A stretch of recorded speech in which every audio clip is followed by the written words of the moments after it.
Yoga 50s, 60s, 70s और 80s की as के लोग भी उसी तरह कर रहे हैं जैसे कि हम जैसे उम्र के लोग कर रहे हैं या यंगस्टर्स कर रहे हैं। 2 मेरे क्लाइंट्स ऐसे हैं जो 65 ईयर्स ओल्ड हैं, प्लस हैं, बल्कि उनके लिए एज नंबर कभी भी मैटर नहीं किया। Relax your body and mind completely. Enjoy your every moment in this peaceful place where you are in now. Focus on your ankles and toes.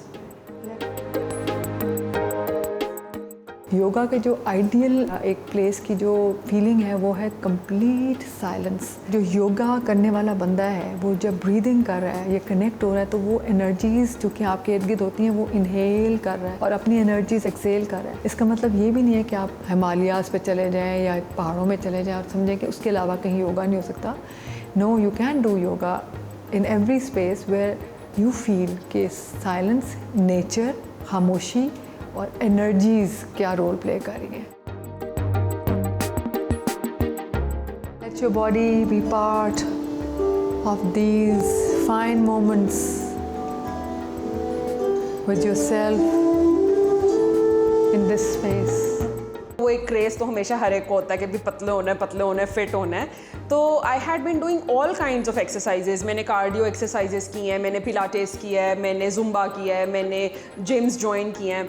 तो इट वॉज ऑलवेज दिस कि मैं 1 महीने 2 महीने कर पाती थी और उसके बाद I use to run away because मैं इतना एग्जॉस्ट हो जाती थी। तो eventually I heard of yoga, I heard of meditation, तो I wanted to try this form of exercise और कामयाबी हुई। 4 महीने तकरीबन होने को आ रहे हैं और मैं कंसिस्टेंटली योगा कर रही हूँ। मैं अगर अपने बारे में बताऊँ तो मैं उस तरह की थी कि मुझे गुस्सा जल्दी आ जाता था, बच्चों को डांट देना। लेकिन सिंस जब से मैंने योगा करना शुरू किया है उसके बाद से इतना अच्छा हो गया कि कोई मुझसे करता भी है तो मैं एकदम से उस पर रिएक्ट नहीं करती, मैं सोच समझ के वो जवाब देती हूँ। तो अक्सर बल्कि मेरे हस्बैंड भी मुझे मजाक कर रहे होते हैं, मुझे कहते हैं कि तुम्हें क्या हो गया, तो मैं कहती हूँ मुझे एक्चुअली योगा हो गया। लोग कहते हैं कि मैन जो है वो इमोशनली, साइकोलॉजिकली बहुत स्ट्रांग होता है, बट आजकल जो कारोबारी प्रॉब्लम्स हैं लोगों को, जो पॉलिटिकल, इकोनॉमिकल, इंटरनेशनल लेवल पे उसका स्ट्रेस इंसान अपने ऊपर बहुत लेता है। तो उस स्ट्रेस को रिमूव करने के लिए I think yoga is the best exercise for अस।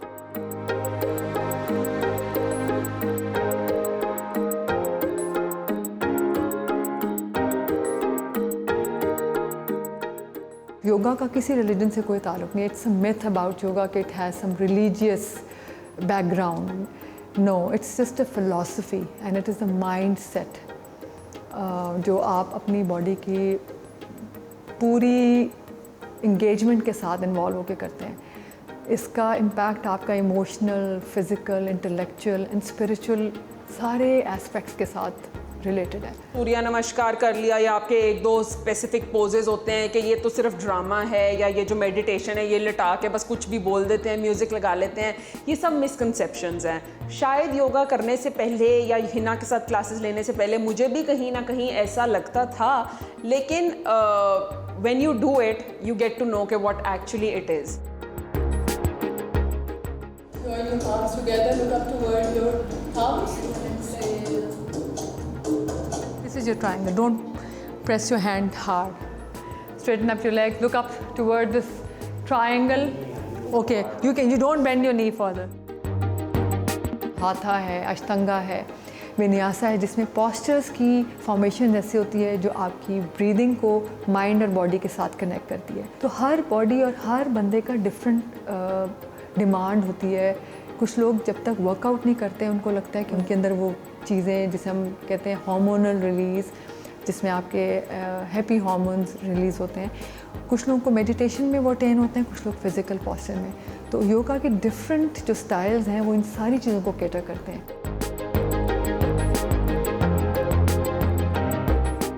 मेरे पास कई क्लाइंट्स आए हैं ये अपना इशू लेके कि हमारा नी में डिस्लोकेशन हुई है, नी इंजरी हो गई, हमारी बैक को कोई प्रॉब्लम, बैक के इश्यूज़ हो गए हैं, गलत पॉस्चर्स समझाने, गलत अलाइनमेंट पिक करने से, और यूट्यूब से कर रहे थे तो हमें पता नहीं चला क्या। तो ये वो चीज़ें जो इतनी ज़्यादा सेंसिटिव हैं क्योंकि ये पूरी आपकी एनाटॉमी से रिलेटेड है। यूट्यूब पर सिर्फ वही बंदा रिस्क ले सकता है जिसको अवेयरनेस है कि इसकी लिमिट्स क्या हैं, इसके हमने इसको पढ़ाई करके हम यहाँ तक आए हैं। एक आम बंदा यूट्यूब खोल के अगर ये योगा के प्रैक्टिस करेगा तो बहुत रेयर चांसेस हैं कि वो डैमेज अपने साथ किसी भी तरह कर सकता है, जो कि आई डोंट रिकमेंड।